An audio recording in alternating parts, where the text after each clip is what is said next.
യുഎഇയിൽ അടുത്ത ആഴ്ച സ്കൂൾ തുറക്കാനിരിക്കുകയാണ്. അതുകൊണ്ട് തന്നെ പുതിയ മാർഗനിർദ്ദേശം പുറത്തിറക്കിയിരിക്കുകയാണ് പോലീസ്.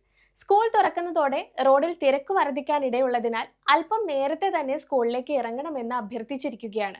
അതുമാത്രമല്ല, ഗതാഗത നിയമം പാലിച്ച് സുരക്ഷിതമായി വാഹനം ഓടിക്കണമെന്ന് രക്ഷിതാക്കളോടും സ്കൂൾ ഡ്രൈവർമാരോടും അഭ്യർത്ഥിച്ചിട്ടുണ്ട്.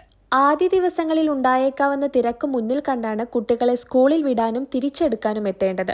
കുട്ടികളെ കയറ്റാനും ഇറക്കാനും ബസ് നിർത്തിയിടുമ്പോൾ സ്റ്റോപ്പ് അടയാളം ഇടണം. ഈ സമയത്ത് മറ്റു വാഹനങ്ങൾ 5 മീറ്റർ അകലത്തിൽ നിർത്തിയിടണം.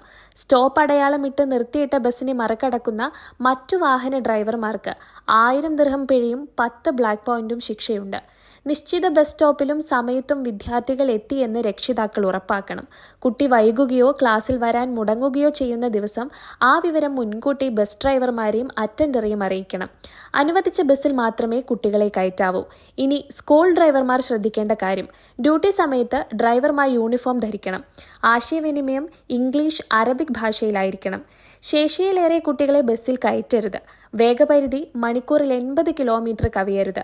മാനേജ്മെന്റ് ശ്രദ്ധിക്കേണ്ട കാര്യങ്ങൾ: ഗതാഗതത്തിന് ശീതീകരിച്ചതും GPS സംവിധാനവും CCTV ക്യാമറയുമുള്ള ബസ്സായിരിക്കണം.